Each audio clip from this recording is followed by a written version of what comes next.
You don't like your monarch in EU4 because he's incompetent, or just because your heir is way better. You don't want to wait decades until RNG or old age eliminates your ruler. I'm the student, and in this video I'll show you how you can get rid of your monarch within just a few months without relying on RNG and only with a small setup. So let's get right into the way how you can once and for all get rid of all of your incompetent monarchs.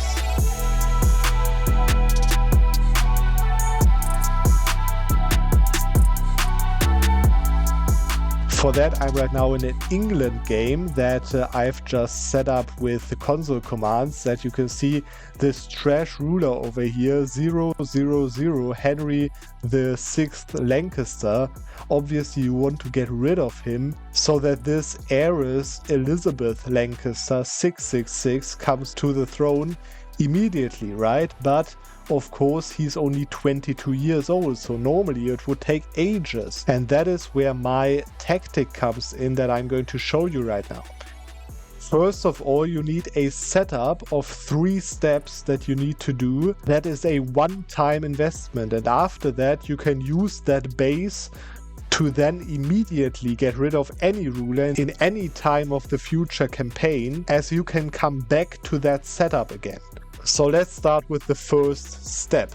First of all, you have to release 4 to 5 vessels, and actually you could do more. The more vessels you release, the faster it will go later, but I would recommend to release mainly OPMs so that their liberty desire won't become a problem at all.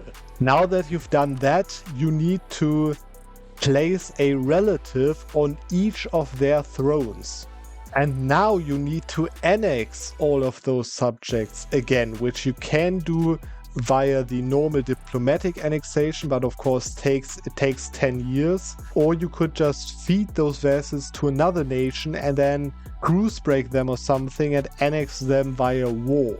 Anyways, you need to make all of those vassals no longer exist. And now comes the part that you can repeat later on into the game as well, which is you need to get to +3 stability. The next step is to release those subjects again. And this time, you're going to see in a second why this was so important. This time they will have your dynasty, as the nations that you release will always have the dynasty that they had on their throne the last time they were independent. And they also overtake your stability, which means that they are now at +3 stability. The next step is that you need to get to -3 stability, which a very easy way without any aggressive expansion would be to just break royal marriages with nations that you don't care about. Or if you have already unlocked a colonist, then you can simply change your native policy all the time between whatever you want, because each time you change that you will simply lose 1 stability. The next step is to make sure that all of your vassals have at least 100 ducats in their treasury, which their treasury you can see on the subject interaction tab over here, as you can see. So you will most likely need to send them a little bit of money to make sure that they have 100 ducats in their treasury. And this is now the setup that you needed. So you need to have -3 stability. All of your subjects need to have +3 stability. And of course your dynasty. And all of them need to have at least 100 ducats in their treasury. And now all you need to do is to wait for a special event chain that can trigger with those special setups that you just did with your vassals, which is called the Lancasters, or actually the dynasty name that your dynasty is. And you can already see that there are 2 possible options that you can get, because actually your AI subjects can decide to either help you or to not help you. And if they decide to help you, then they spend 100 ducats on you, so you need to refill that, of course. And you gain that 100 ducats back, so it's literally you don't pay anything for that, you literally just get it back immediately, as well as you have a 33% chance of either 1, 2 or 3 stability, which is quite nice, but of course you need to keep being at -3 stability for this event to trigger, so keep those events that give you positive stability, keep them on the screen and not click them yet until you have to, and then you need to get back to -3 stability somehow. And this over here is the other version of the event, where they chose, in this case, men chose to not help us. And what this event does is, you can see it has a 33% chance of either giving you 1 stability, losing you 2 stability, or letting your ruler die.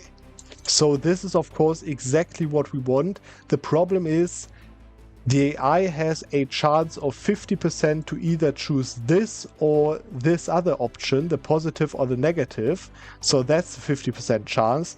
And then on the you want of course the negative, but then also on the negative event you have only a 33% chance of your ruler actually dying, and therefore you need to trigger on average 6 events until your ruler dies, which is why the more vessels you have that fulfill the requirements, the faster it goes. So let's see what this actually gives me right now.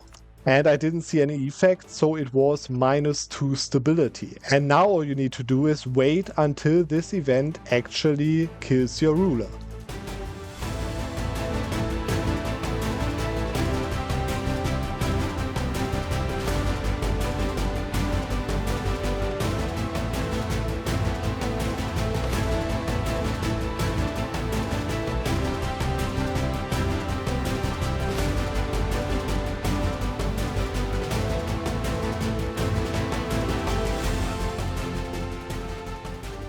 And there we finally go, the 4th time that I triggered the negative event.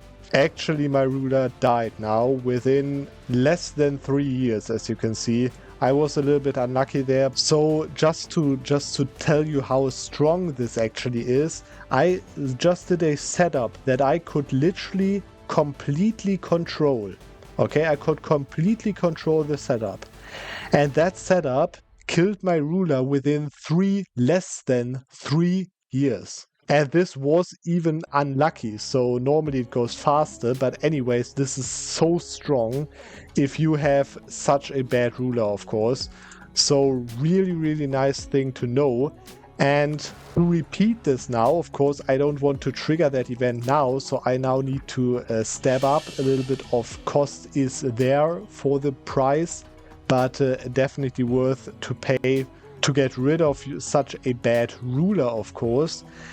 Now to activate that setup again, you could now integrate all of those subjects, and then whenever you have a bad ruler, you can immediately go to +3 stability again, release all of those subjects again, go to -3 stability and repeat the whole process until again your ruler dies, and so on. And then you have a better ruler and you can annex those nations again, and so on and so on. So this event that triggers can literally trigger infinite amount of times. So with this tactic you can literally decide when your ruler dies. So I hope you enjoyed this video for today, and we are going to see, as always, on the next Monday.